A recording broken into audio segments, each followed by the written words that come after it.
Hey everyone, it's Fred with Fred Talks. I'm here to talk about relationships today. And I don't mind sharing some of my experiences. I don't even mind sharing my current situation. But relationships are major, and I feel like it. A lot of people are stunted from relationships. A lot of people have growth in relationships, and I like to see those and promote that healthier relationship lifestyle. We've all had our fair share, right? We're not young anymore. We're not kids. We're all adults, and we've been through some stuff. So relationships, my current situation. I've been single for 8 years. I've been a single father raising my kids, and I've had a couple short-term relationships that just wasn't for me. It's like I've been single so long now, I don't even think I could be in a relationship. I'm so focused on myself and my children that I'm not taking time aside to invest in somebody else. Of course, I have friends, things like that, but relationships though, and my experiences with them and things I've learned from relationships, it's a huge array. I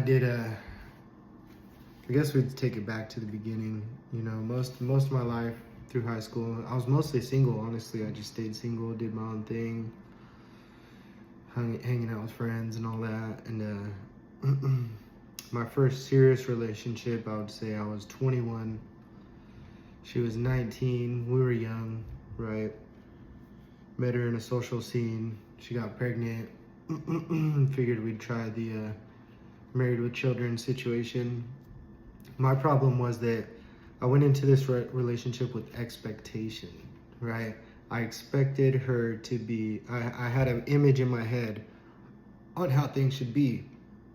And it was old fashioned, right? The man works, the woman stays home, cooks and cleans, and takes care of the kids. That's how I imagined it at 21 years old. That's how I pictured that an ideal relationship would be. So I would say in that relationship, I set these expectations of this lifestyle that I shouldn't have had, right? So if you have an expectation, you're gonna set yourself up for failure. Always hope for the best and expect the worst, right? So I had these expectations of me working and her staying home. We're just young, we're just kids, having kids, and I met her in a social scene. I expected her not to be social anymore, right? I expected her to want to just stay home and cook and clean and things like that. And that's not who she was, right? So that's wrong of me to expect that of her. It was wrong of me to put that on her and try to change her from the person she is to the person that I want her to be, right? And it wasn't good. It wasn't healthy. I was a kid too. I was jealous. I was insecure. I thought that she needed to be home or whatever the situation. I didn't know how to handle it. So that didn't work out. When right before our kids turned 1 year old, we separated, and that's a whole nother situation. But basically, my first relationship, I had expectations that I shouldn't have had, and unrealistic, not healthy, jealous, insecure young boy, young man. Within my second serious relationship, it was more like got with this girl. Similar, we're still young. I was only 23 at the time, I think, and this time I tried to love her for who she is, right, and accept the person that she is. And my whole entire life, if somebody has done me wrong, I would cut them off, just done, right? I'm not going to allow this, right? That's, for some reason, that's just always been how I've handled myself, is that if somebody crosses me, I remove myself from them because I know that they're going to do those things again. So in this situation, in this relationship, I told myself, okay, well, how am I ever going to be with somebody if I'd never give them a chance? Right? One chance turned into chance after chance after chance after chance. It became normal, and I normalized to giving all these chances, and instead of taking the approach that I usually take, which is just stop it and get away from it. So what happened, by me trying to love her for who she is, I set myself aside and I didn't love myself during that time, right? I didn't protect myself. I didn't love myself and set those boundaries. So I allowed a lot of bad things to happen, right? Toxicity, things like that. After that relationship, that was when I was 27, and so that was a 4-year relationship. It was pretty, significant for me. And after that, I kind of wasn't ready to be in a relationship, right? I had to take time to heal. I didn't know how to do that. I had to learn how to be myself and love myself and protect myself, and it was rough. So relationships are tough. I feel like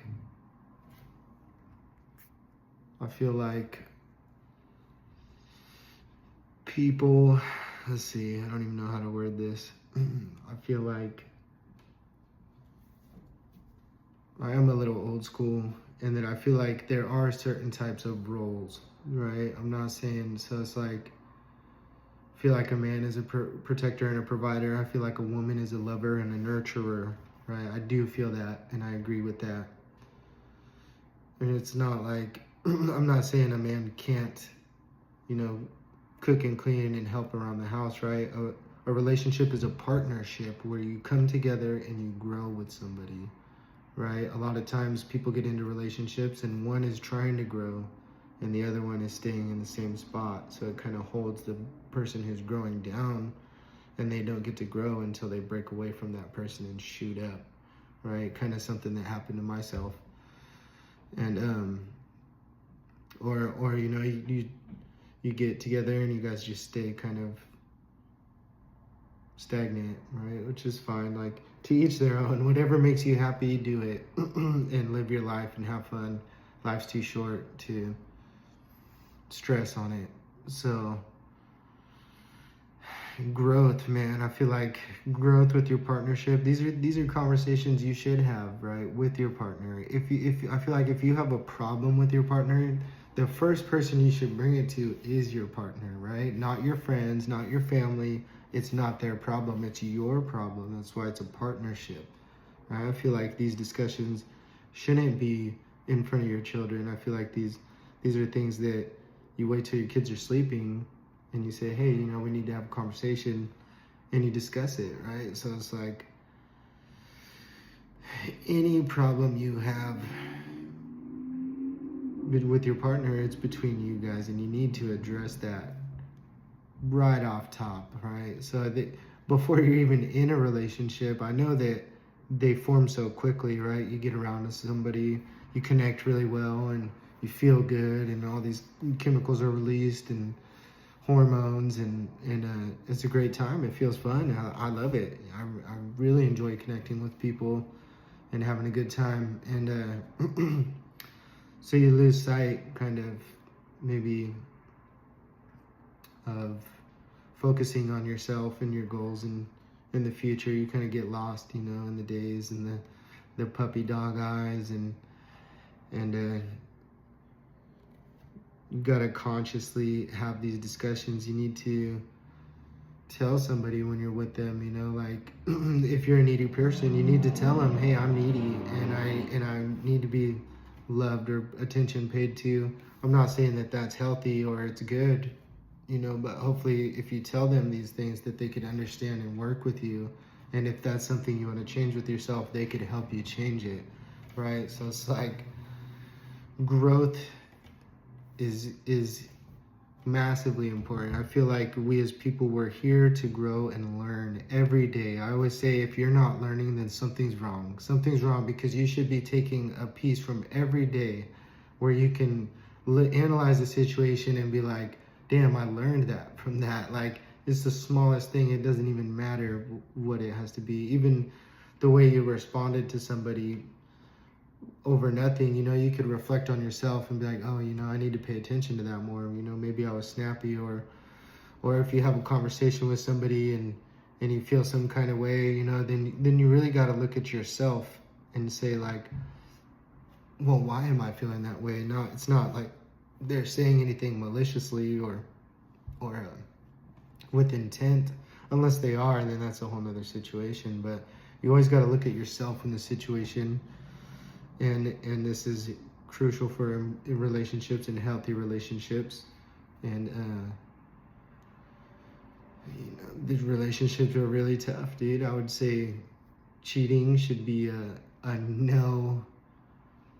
Like a line is drawn. If somebody cheats on you, they're not into it. They're not into you. They're not into situations. They probably don't even love themselves, because if they can't even hold to their own commitment of a relationship, and they're breaking that to be promiscuous with somebody else and break that sanctity of commitment, then they have a problem with themselves. And a lot of times when these situations happen, every time a lot of people get cheated on, they're like, well, what's wrong with me? Am I ugly, or am I not smart enough, or do I not smell good? Do I not make enough money? Do I not have a nice enough car?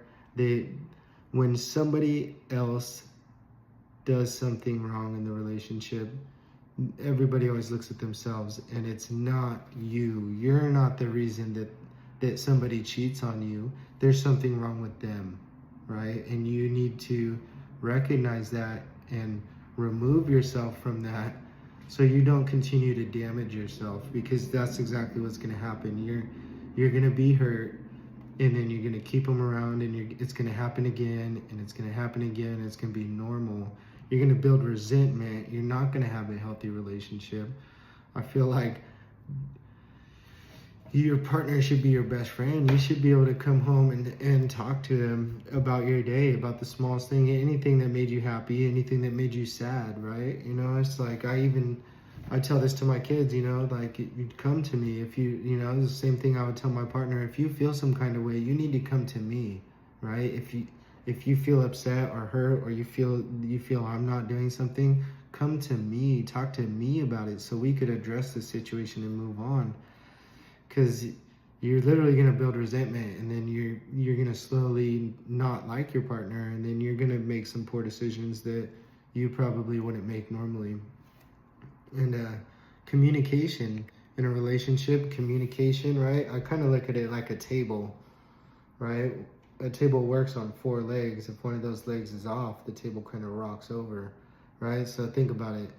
Communication, trust, love, and then I gotta think of another leg. Communication, trust, love, loyalty, respect. These are things that are mandatory in a relationship for me. It's like there has to be those. And I would say even in relationships, especially in a public place, if a situation happens where, it doesn't matter where you're at, public, friends, families, if there's a situation that happens that you dislike, or it made you feel some kind of way, that is not the time to call your partner out. That is not the time to say, why would you talk to me that way? Why would you treat me? Now you're embarrassing yourself at that point. It's like, it's nobody else's problem. It's your problem between them. Why are you going to go and propose this situation that you have with your partner in front of everybody? This is something you need to just take a mental note, wait till you get home, wait till you get private in your own privacy, and then say, hey, when we were at so-and-so's house and you said this, it kind of made me feel jealous, or it made me feel sad, or it made me feel like you don't care. And then they could explain, maybe they were caught up in the moment, whatever. It's all situation and circumstantial, right? I'm not one to justify anything, right? Because it's just like accountability and being accountable. I'm not going to try not to justify my actions. And I catch myself doing it sometimes, I'll justify many situations. Well, they did this. No, that's a bad way of thinking. It's not about what they did. It's not about what they do. It's about what you do, right? And how you respond to it. Not anything else, you know, with relationships and this normalized toxicity and people joking about it, that kind of bothers me, you know. They think it's funny or cute, like, oh, you know, my ex cheated on me, so I slashed his tires. It's like they're like laughing about it. You're like, well, you know, like instead of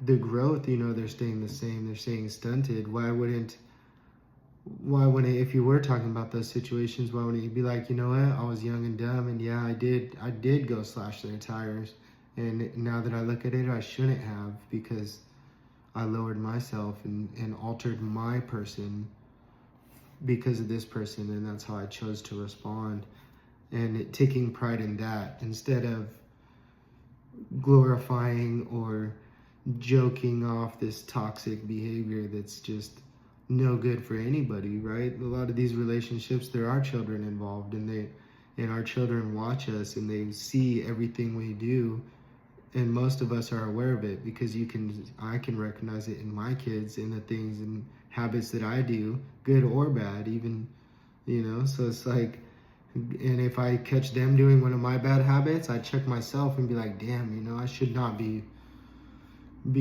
given this way by example. You know, it's like relationships with children involved is way different than two single adults or two adults in a relationship and they break up and get back together and stuff. That's not healthy. I'm not saying do that, but at least it only affects the two of them instead of affecting their entire family. I wouldn't recommend that, right? Because you're going to generate a pattern. They're going to normalize these things. And that was actually one huge deal breaker for me in my relationship where it was toxic, is that I looked at my kids and I was like, damn, I don't want my kids to think that this is normal. I don't want my sons to grow up and look for a woman who's like this. I don't want my daughter to grow up and be a woman like this, right? I want them to see that this is wrong. So I took myself out of that and I changed it.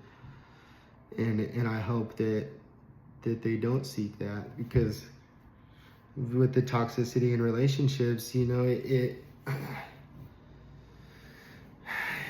even goes back to your childhood and how you were raised, right? Just how we're talking about kids and how it affects your kids, and then normalizing that and seeking that, and you do get addicted to it. It does become normal, right? It is normal. It's like, it was so bad, I would be getting off work and my friends would even be like, oh, you single tonight? You know, it's like, it's not even funny. It's embarrassing. It's embarrassing that they even know about it, that's how bad the situation was. Like, for me, it's embarrassing, but it is addicting, right? You build this pattern, you build this routine where you're releasing all these stress chemicals, and you're like, oh, I need to be with them. I need to, you know, I still love them. I don't care if they're doing this or doing that. It's like, no, you gotta love yourself enough to not allow these things. And it's rough. It's hard, and it's way easier to be the outsider looking at somebody else and give advice than to be the person in the shoes going through it and making these decisions. It's very hard to recognize these things because you're caught up in it. You're caught up in those moments that are just ridiculous, and but I also feel like sometimes we need to experience these things, right? I do believe that everything that happens to us is for a reason. So sometimes we do need to be put in these situations to where we can learn that and we can understand different aspects of what you do and don't want. You know, and this is mostly, we're just talking about relationships because people apparently like to watch about that stuff. But it's rough, and I would say life is too short to not be happy. And if you're sitting there and you're not happy and you look at somebody and you're building you have resentment already, do something about it and change it and be happy. I would say focus on yourself, right? And even in a relationship, you have to have, with the growth, you have to look at yourself and set goals for yourself and push yourself to grow, right? And then hopefully your partner, they'll push themselves to grow, and you guys can push and grow together and be stronger and be a power couple that these people talk about. You know, I haven't had one, but you know, so it's life's too short. I feel like we should be pushing each other to be better and better and stronger and smarter and faster, and people who tear you down, or your partners who tear you down, you gotta not be around those people, and you gotta tell them that you won't allow it. And you gotta really, even when you tell them that you're not gonna allow it, you really gotta do something about it. You can't just tell them about it, because it's not gonna have no effect. You're gonna stay in the same situation and nothing's gonna change, and then you'll never be happy. Or I would even say, you know, relationship to relationship, you know, you really need some time to heal. You need to take some time to take a break and look at yourself before you jump into another one, because you're just gonna go into a blur of relationship to relationship to relationship, and you're gonna carry those old relationship stuff into the new relationship. Now you're taking the person that you resent and you're putting that resentment on somebody else who wasn't even there, may not even know about it, and hopefully they're not allowing that. But I've seen these things happen, and it's not good, you know. I would say to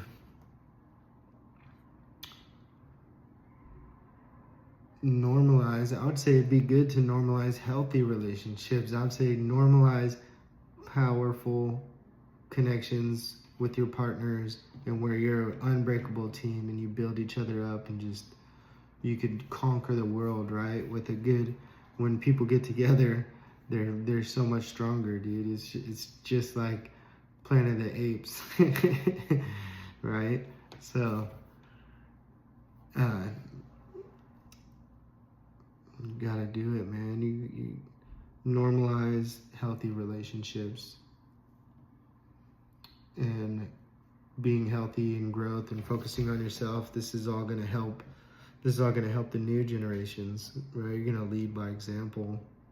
So mostly that's what I do this page for, is to try to motivate and enlighten people and show them another way of thinking that hopefully would be positive and life-changing, and build your life the way you want it to be.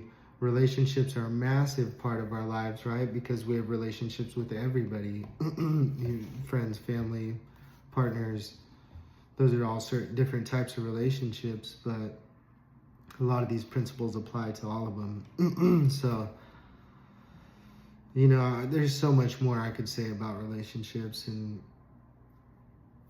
what we could do about them. And really, it'd be nice if I had like somebody with me and I was conversing, almost like a podcast, to where we could kind of bounce off each other and kind of feed the fire, because I run out of stuff to say and I don't know what to say. But you know, I do appreciate anybody taking the time to watch these videos. I'm really just trying to get out here and just try to talk to people and help them, and I'm here for people if they need to talk or get through certain situations. But remember, I'm not going to sit here and let you complain. I'm going to tell you to do something about it, and I'm going to tell you to make it the way you want, because it's up to you. So, you know, thank you again. That's it for today. Take it easy.